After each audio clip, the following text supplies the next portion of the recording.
Walter da Rê, um dos principais ideólogos do nacionalsocialismo, disse o seguinte no comecinho da Segunda Guerra Mundial, abre aspas, este grupo seleto está agora desempenhando funções de carrasco na Polônia e contra milhares e milhares de pessoas indefesas, negócios sujos e não um serviço de gentil homem. A sensação é que o diabo está distorcendo o rosto claro da ideia das SS em uma careta, fecha aspas. Hoje os haters do MBL, existem vários tipos de hater, né? Você vai separando nicho. Existe um nicho que claramente recebe dinheiro pra fazer isso, que é uma turma de ANCAPs e neonazistas ali. Essa turma se junta e fica fazendo ataquezinhos e deve não, assim, claramente tem alguém bancando. Ele é um troço meio loser, mas é um cluster que tem ali. Vamos voltar pro Walter da Rê e ver o que ele já dizia em seu livro Uma Nova Nobreza de Sangue Solo. Abre aspas. Roma, instaurada por César, transformou em despotismo a noção da antiga Roma sobre a liberdade dos povos. Essa tirania arbitrária do líder sobre o povo é visivelmente uma consequência da influência oriental e asiática. Fecha aspas. E também para vontade de poder e glória que a nossa alma nos conduz.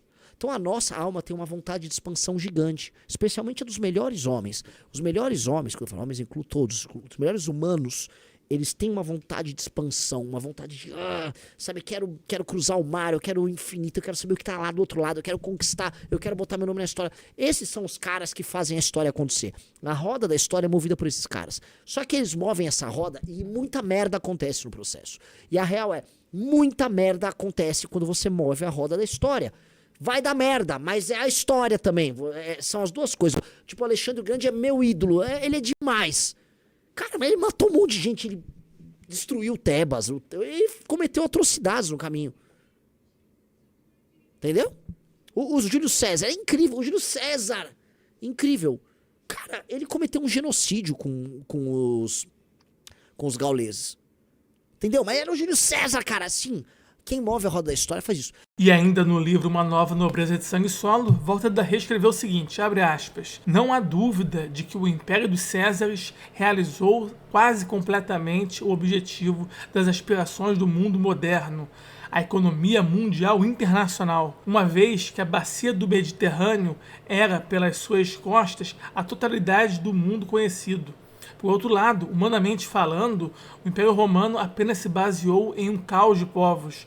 Podemos, portanto, afirmar sem temor que Roma atacou Gália para apropriar-se de suas riquezas e desenvolveu sua conquista pela conveniência de fazê-la entrar em sua unidade econômica que se estendia do Atlântico até o Oriente. Fecha aspas. E aí, nobres ANCAPs, quem vos fala é o Edi ANCAP, e como pode ser visto aí no começo do vídeo, Walter da Rê, um dos principais ideólogos do nacionalsocialismo, ele ficou profundamente decepcionado com a atuação da SS na Polônia. Ele viu a SS ser desfigurada diabolicamente, segundo ele, de uma forma realmente oposta do que ele defendia. Walter da Rê, ele defendia que uma nação campesina, ela deveria ser a nação do gentleman, né, do homem gentil, porque segundo Walter da Rê, a agricultura justamente ela enobrecia o ser. E essa violência, essa crueldade era algo mais de nômade, justamente o oposto do agricultor. Tanto é que também Walter da Rê chegou a escrever em sua obra, cerca de uma década antes da Segunda Guerra Mundial, a obra Uma Nova Nobreza de Sangue Solo, ele chegou a comparar o comunismo com o cristianismo. Porque segundo da Rê, tanto o comunismo como o cristianismo, eles se implementam pela crueldade. Então o da Rê, ele falava de forma central dentro da obra dele que a crueldade era algo de nômade, enquanto uma nação de agricultor era do homem gentil, que a agricultura justamente pacificava. E Walter da Rê também, em sua obra Uma Nova Nobreza de Sangue Solo, ele já alertava que o movimento do nacionalismo na Alemanha estava se deturpando, com muitas pessoas louvando Roma em vez de louvar a antiga Germânia. Então Walter da Rê alertava sobre o imperialismo de Júlio César. Walter da Rê detestava Júlio César, por exemplo. Walter da Rê dizia que Júlio César destruiu a liberdade dos povos, que esses interesses de Roma, da antiguidade, eram interesses muito parecidos com o imperialismo da modernidade. Tanto é que também Walter da Rê fala da influência do Oriente Médio dentro de Roma, assim também com o imperialismo atual. Isso também representado na figura do Rothschild, que era o homem mais poderoso do mundo por trás do maior império do mundo, o Império Britânico. Portanto, da Rê via paralelos entre a antiga Roma e a Inglaterra da modernidade. era totalmente contra esse monopólio mundial. Volta da Rê, em outra obra chamada O Mercado Organizado Vence a Crise Internacional, em tal livro, Volta da Rê fala, por exemplo, de forma positiva de países da América Latina que estavam buscando a independência, a autossuficiência. Volta da Rê, ele era contra justamente essa dependência de um monopólio mundial. Então era isso que Volta da Rê queria muitos polos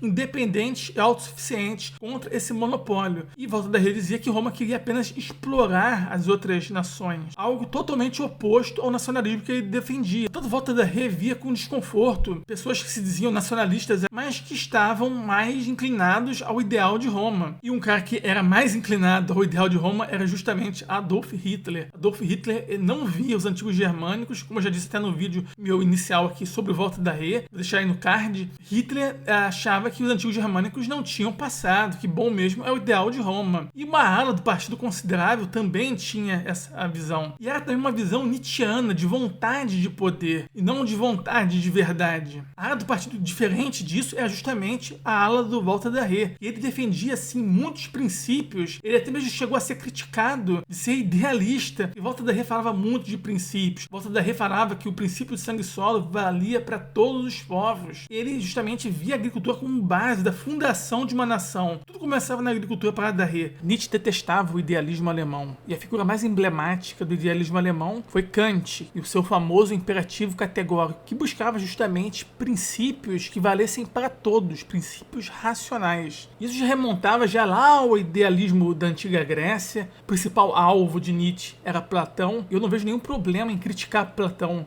Eu até cito aqui o aluno do Platão: sou amigo de Platão, mas sou mais amigo da verdade. Eu achei interessante citar isso porque, ao mesmo tempo, está criticando Platão, mas é uma frase também que, com certeza, o Nietzsche não gostaria de ouvir, porque esse negócio aí de falar de amigo da verdade, né, vontade de verdade, não é com Nietzsche mesmo, né? Vale destacar também que, dentro do paganismo germânico, a verdade é uma das 9 nobres virtudes. Evidentemente, aqui eu estou falando de acreditar que existe pelo menos verdade, tá? Eu não estou falando que um pagão germânico, necessariamente, ele tem que falar a verdade em todas as situações. Assim também como hospitalidade também é uma das 9 nobres virtudes, mas não necessariamente você vai utilizar isso também como bandido, né? Quando eu falo que o nacional-socialista Volta da Rê tinha um discurso que não era tão ruim como esse do Renan dos Santos, passa pano pro genocídio gaulês, eu não quero dizer que o MBL é nazista e ponto final, porque não é algo exclusivo do MBL. Isso está presente em praticamente todos os espectros políticos. O MBL, que é liberal peronomútil, tem isso, mas também há isso em comunistas, como, por exemplo, o Daniel Cidade. Ele é um nietzschiano pós-moderno, de esquerda. Ele defende que não existe verdade, o que existe é vontade de poder. Essa visão também existia no nacionalsocialismo. E essa visão de negar a verdade, ao meu ver, é uma das coisas piores que existem no nacionalsocialismo, que foram responsáveis justamente também pelas atrocidades que foram feitas durante a Segunda Guerra Mundial. Apesar de Volta da Rê ter sido contra essas atrocidades. Essa noção de dominação, que tem que quebrar ovos para fazer omelete, isso é uma coisa realmente lamentável. Eu realmente acho muito estranho o Renan dos Santos falar de ANCAPs que estão se juntando com nazistas para atacar o MBL. Eu realmente acho muito estranho isso. Eu fico até pensando, será que isso foi uma indireta pra mim? Já que eu não sou famoso, será que chegou a ver algum vídeo meu criticando o MBL? Será? Eu achei esquisito isso. E pensem vocês, naquela época, quantas pessoas teriam a fibra moral de Volta da Rê de manter seus princípios diante de uma hegemonia oposta? Será que a maioria não iria ser oportunista e deixar seguir a corrente? Eu defendo que a ética é atemporal, que a verdade sempre é a verdade, independentemente da época, mas eu entendo que existem momentos que são mais difíceis de seguir, né, uma ética. A gente vê aí, por exemplo, o MBL falando essas atrocidades hoje, em 2025. Imaginem vocês naquela época o que o MBL diria, né? Eu realmente acho que a fibra moral do Volta da Rê não era tão baixa quanto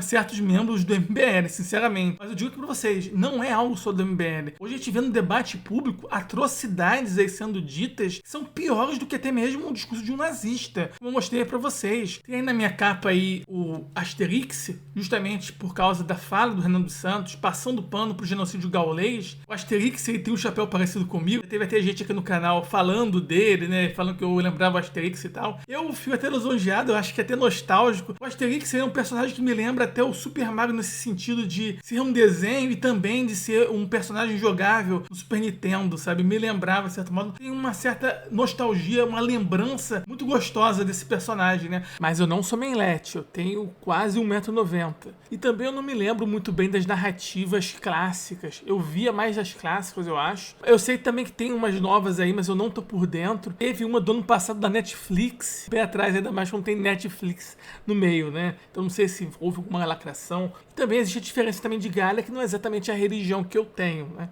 Mas eu vejo também algumas coisas semelhantes, como, por exemplo, Turanes, né? Que era um deus do trovão dentro da religião lá de Galia, que tinha um parentesco muito grande com o nosso Thor. Então eu vejo também como uma nação também irmã, digamos assim, né? Bem interessante. E também pegava boa parte da Suíça, né? E eu também tenho ancestralidade suíça, meu ancestral, né?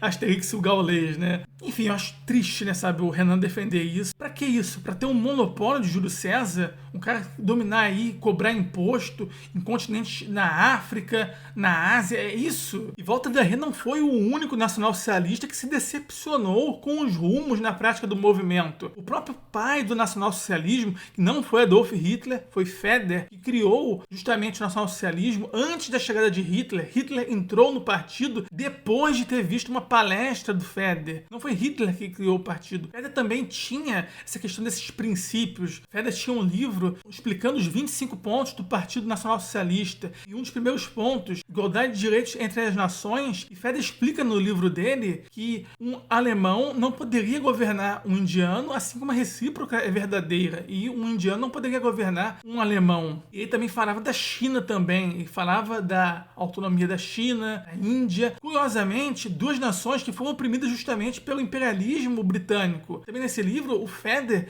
ele critica justamente o imperialismo, né? E olha só que coisa doida, né? Diferentemente de Karl Marx, que passou o pano justamente para a brutalidade da Inglaterra na Índia e na China. O Marx achava que isso era bom, porque se o capitalista Rothschild dominasse a porra toda, depois viria o Karl Marx com a Revolução Comunista. Para ele, quanto mais capitalista e imperialista dominando a porra toda, melhor, porque depois vinha o comunismo. Na cabeça dele era assim, né? Só que na prática foi acontecer na Rússia, que era o país menos capitalista na época lá na Europa, né? A gente percebe como há tantas nuances assim. Isso aqui também não é pra eu querer falar, comunismo malvadão, é proibir também. Não, nem o comunismo deve ser proibido. A gente tem que ver caso a caso. Portanto, eu faço esse discurso de não, assim, parar de usar rótulo, mas parar de dar tanta importância pra rótulo a esse nível de querer criminalizar um rótulo. Cara, um rótulo é apenas uma noção geral do que pode ser a defesa da pessoa, mas há muito mais coisas do que isso. Vamos parar com isso. Não é pra falar, o MBL, nazista, não sei o quê. Não é isso, até porque o meu objetivo é justamente o oposto. Pra ficar parando com isso. O MBL mesmo tentou usar isso contra a CAPES, talvez até mesmo contra mim. Mas isso é ridículo, cara. Isso é ridículo mesmo. Vamos parar com esses rótulos de criar bicho-papão, usou o rótulo, não sei o quê. É possível sim um nacional-socialista ser uma pessoa melhor do que um liberal aí que defende porra de vontade de potência, de imperialismo, a porra toda aí. Um Churchill, por exemplo, que matou um monte de gente inocente aí, milhões de indianos, é idolatrado pelo Kim como o maior herói do século XX. Qualquer ideologia pode ter, sim, genocídios dentro da sua prática na história. Isso pode acontecer até mesmo com algum ANCAP. Ideologia pode gerar genocídios, qualquer ideologia. Então a gente tem que ver o indivíduo e o que esse indivíduo está defendendo. Mas enfim, pessoal, esse foi meu vídeo, então até a próxima.